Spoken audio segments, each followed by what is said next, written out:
celui qui est la terre et le ciel, qui est le chemin, et aussi celui qui vit en moi et me conduit.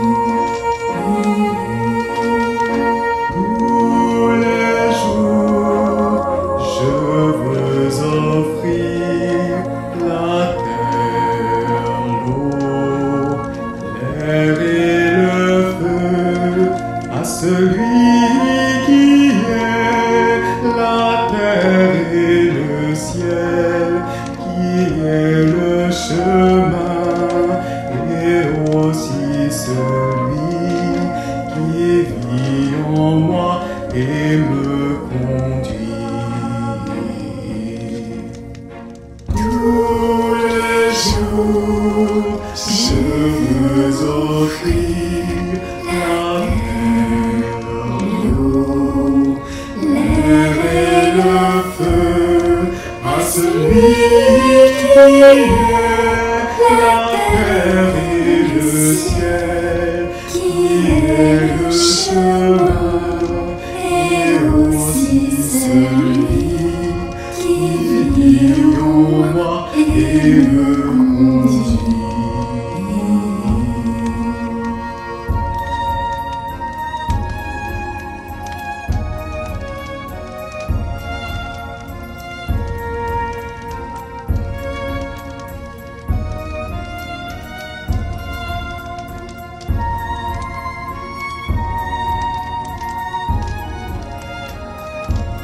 Tous les jours, je veux offrir la terre, l'eau, l'air et le feu à celui qui est la terre et le ciel, qui est le chemin et aussi celui qui vit en moi et me conduit.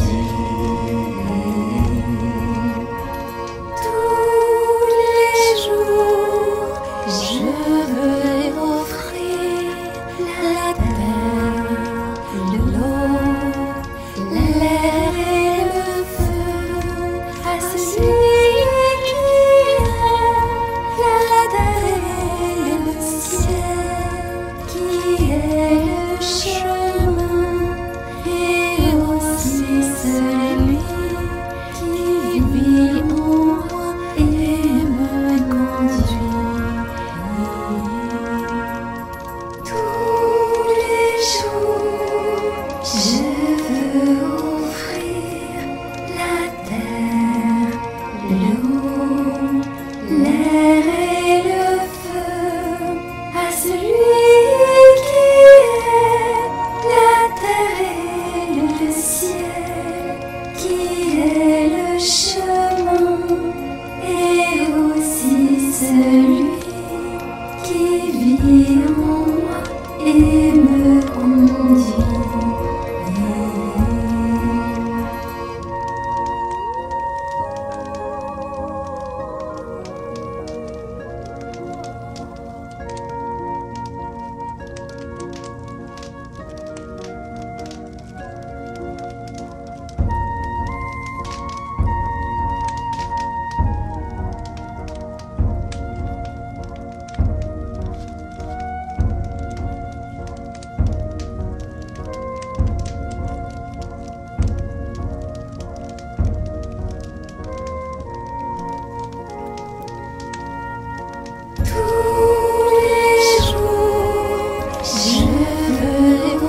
ne cherchent à plaire qu'au monde divin.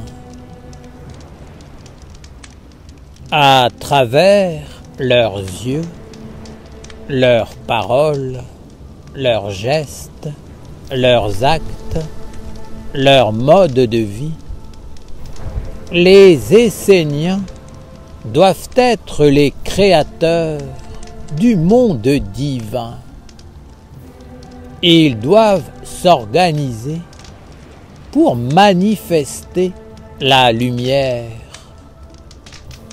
lui donner une forme claire, pure et grande dans leur vie et sur la terre.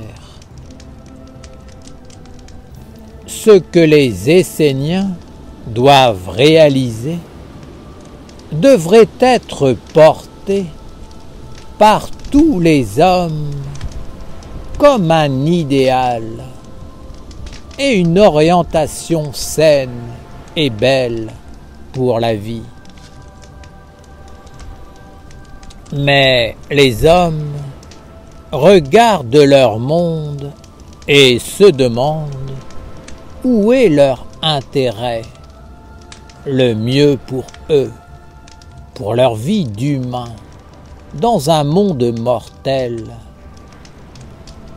Ils utilisent alors la lumière, l'intelligence du monde divin, pour que ce qui est mortel en l'homme reçoive une nourriture, une orientation, une vie. De cette façon, l'homme gaspille la lumière, la détourne de son but initial et la dénature. À l'origine, la lumière n'est pas pour les yeux de l'homme qui veut regarder le monde des apparences et de la mort, mais pour les hommes qui aspirent à s'élever vers l'intelligence et le monde des dieux immortels. C'est pourquoi je recommande aux Esséniens d'être fidèles à leur tradition. Ne regardez pas le monde des hommes pour exister en lui, en y apportant la puissance et la grandeur du monde divin. Au contraire, tournez votre regard au-delà des apparences et du mortel, vers ce qui est grand et noble, vers ce qui est immatériel et divin. Rappelez-vous que la véritable force se trouve dans les hauteurs de l'esprit invisible et pas ailleurs. Le malheur et la déchéance des hommes sont qu'ils n'ont pas de discernement. Ils mélangent les mondes et croient qu'en apportant la lumière dans leur monde, ils seront victorieux et grands. C'est une idée, un concept qui appartient au monde des hommes. Les hommes doivent organiser leur vie pour ne pas avoir à y penser, pour avoir une terre et une base solide afin de ne pas être contrariés par leur monde. Une telle base, une vie bien organisée, ne doit pas les empêcher de s'élever vers le monde divin, mais bien au contraire, être le fondement de cet objectif. L'objectif d'une vie matérielle maîtrisée est de pouvoir s'élever dans un autre monde et d'œuvrer pour le glorifier. Il ne faut surtout jamais chercher à donner au monde des hommes une force, une valeur qu'il n'a pas. Il doit seulement servir de base, ne pas sortir de son cadre. Ce qui s'élève vers le monde divin n'est pas le monde des hommes, c'est ce qui appartient au monde divin et qui est caché comme une semence au cœur des ténèbres. Jamais le monde des hommes ne pourra entrer dans le royaume de la lumière, car seul l'intéresse ce qui est possible et réalisable dans son monde. Il ne peut pas regarder et considérer ce qui est au-delà de sa perception, de sa compréhension intellectuelle, ce qui est plus grand que la mort. Pour l'homme, tout doit être logique, mis dans des boîtes. Tout doit toujours être entièrement appréhendable, organisé de façon à ce qu'il puisse un jour faire une imitation, une contrefaçon de cette lumière. Je donne cette clé à celui qui aime vraiment la lumière, qui cherche à lui donner un corps.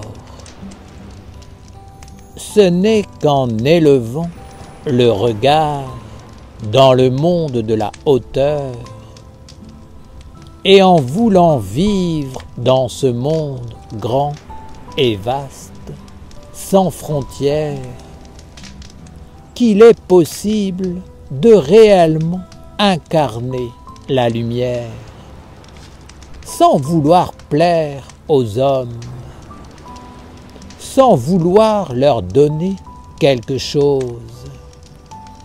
mais en étant simplement fier et respectueux d'être quelqu'un de beau, de grand et de plaire au monde divin. Il s'agit d'être heureux, de constater que le monde divin se réjouit lorsqu'il pose le regard sur toi, à la vue de la beauté que tu parviens à incarner.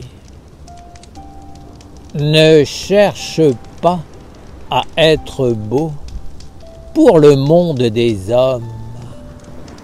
Ce sont des voleurs qui veulent toujours prendre, exploiter, copier, sans qu'il y ait l'âme, la lumière, la vie. Les hommes sont des faussaires des déformateurs.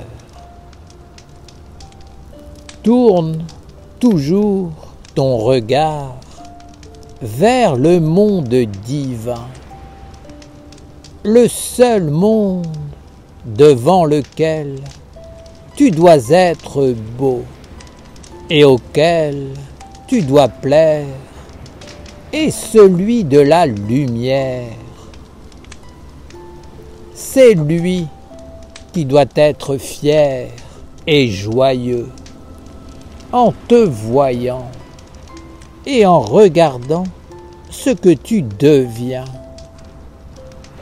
C'est dans le regard de la lumière que tu dois grandir et fleurir à la rencontre de l'esprit des hauteurs et de l'immensité.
Je pars vers la terre de la liberté, au-delà du monde des opprimés.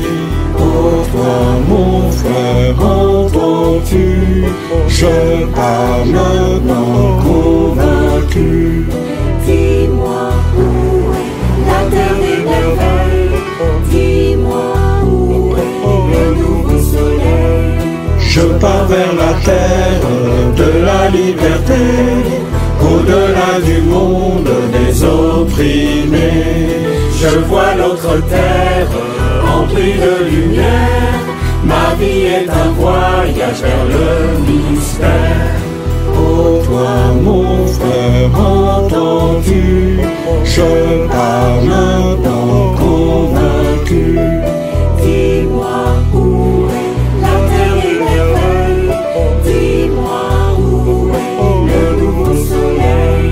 Vers la terre des anges, vers l'éternité.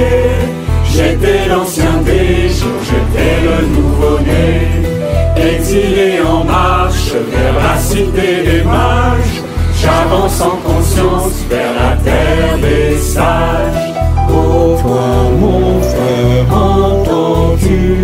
Je pars maintenant convaincu. Dis-moi où est la terre des merveilles. Dis-moi où est le nouveau soleil. Vers le fondamental, je pars en exil, loin du monde des hommes, du savoir stérile. Vers la cité lointaine, je marche déterminé, loin de l'oppression, vers l'éternité.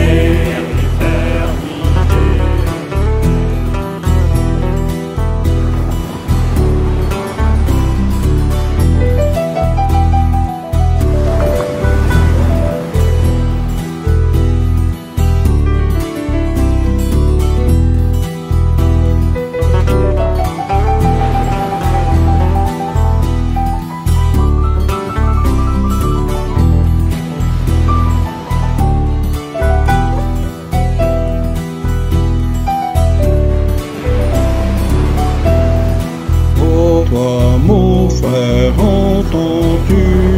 Je pars maintenant convaincu. Oh toi mon frère, je pars maintenant. Je pars vers la terre de la liberté, au-delà du monde des opprimés. Je pars vers l'éternel.